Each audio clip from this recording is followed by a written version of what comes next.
Senator from New Jersey is recognized. Mr. President, I come to the floor today and will, in short order, seek unanimous consent for the passage of the Anderl Judicial Security and Privacy Act of 2021.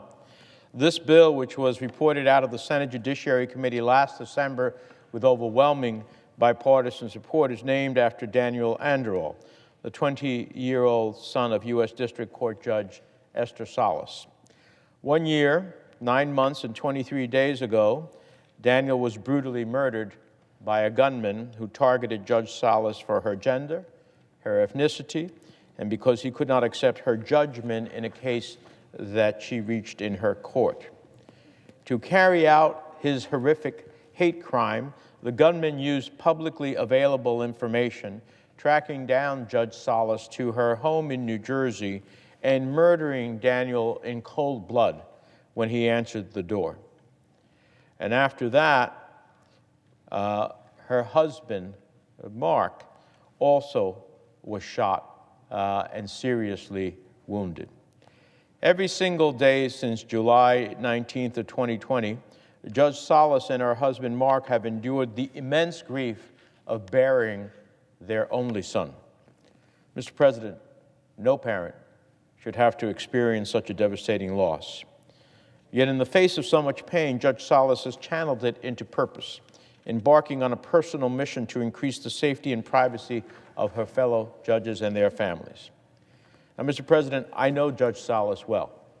Back in 2010, I was proud to recommend her to the federal bench.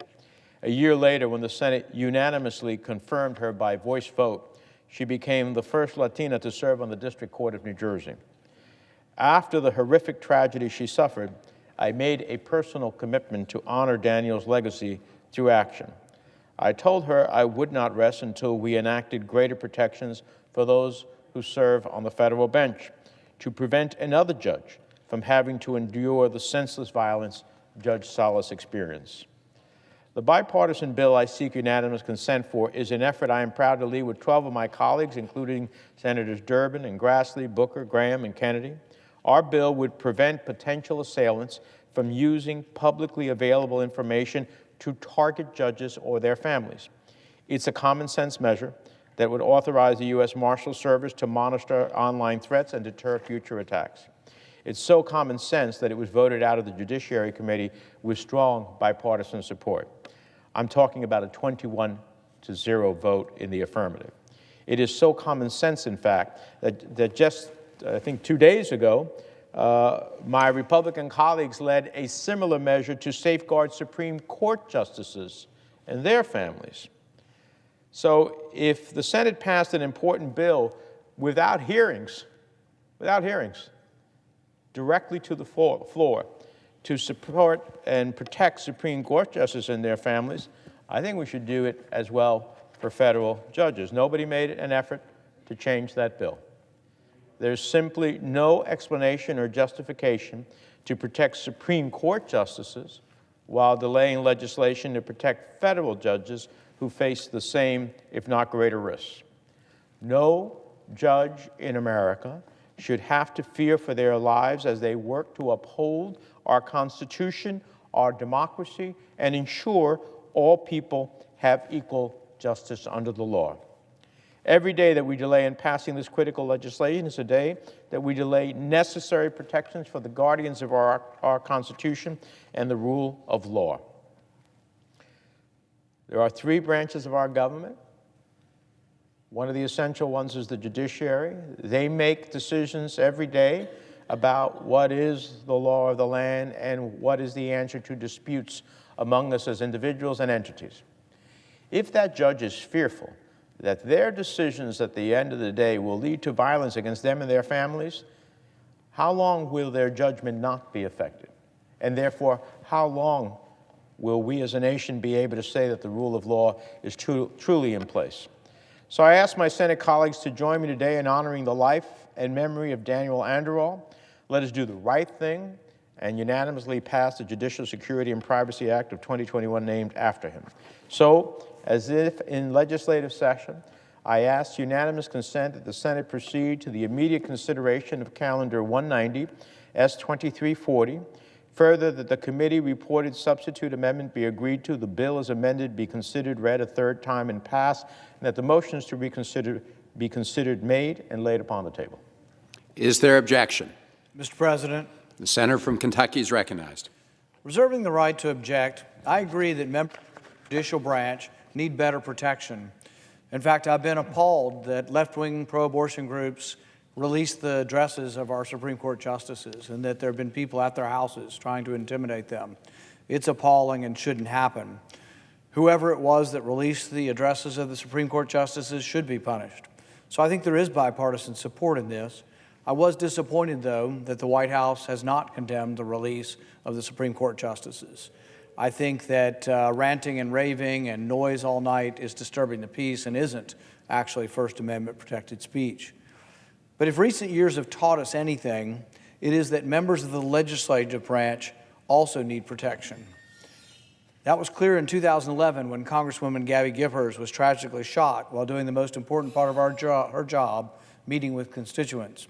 Words cannot express how happy and inspired I was to see Congresswoman Giffords was in the chamber as her husband, Senator Kelly, was recently sworn in. But words also cannot express the pain felt by the families of the people who were killed and wounded that day. That should have been a wake-up call to better protect members of Congress, and in doing so, better protect the people around them. But just a few years ago, a shooter nearly killed Congressman Steve Scalise during practice for the annual charity baseball game. I know, I was there. One staffer was shot less than 10 feet from me. The Capitol Hill police were there and saved our lives. Had they not been there, things might have been much worse. But the Capitol Police aren't everywhere, and our families live in many cities outside of Washington. Extending the provisions of this bill to members of Congress would do nothing to change the content.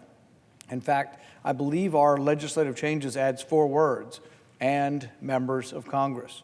So I think these protections actually are good protections. I agree with the spirit of the bill. I agree with the letter of the bill. But really, it should be judicial folks protected as well as Congress. My substitute amendment, which I will offer for unanimous consent, would make a simple change. My amendment would simply extend the protections that would be offered to the judicial branch, to the legislative branch. So I ask the committee reported amendment be withdrawn and that the senator modify his request to include my substitute amendment, which is at the desk. The substitute amendment be considered, read a third time, and passed, and that the motions to reconsider be considered, made, and laid upon the table. Does the senator so modify his request? Mr. President, reserving the right to object. I appreciate the senator from Kentucky's desire to protect members of the legislative branch.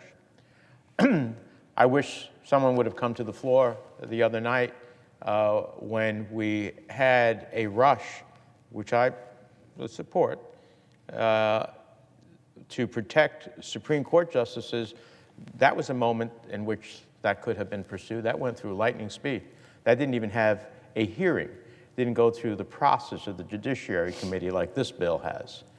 But there was no such call. And so I would work with my colleague on separate legislation to provide protections for a different universe, including a legislative one. I know there are other members who want to provide these protections to everyone. The question is that none of that has been moving on the floor. None of that has had the time and attention in the committee processes to ferret out the challenges, the issues, and whatnot. But every day, we see violence against judges across the country.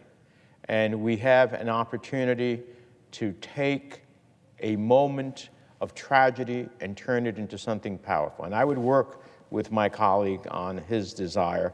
But at this point, because I am concerned that what we would do is not find a pathway in the House, because there are already challenges in the House, even to the simple proposition of limiting these protections to members of the federal judiciary, I'm afraid that such an expansion under this bill would render it useless in terms of any action in the House.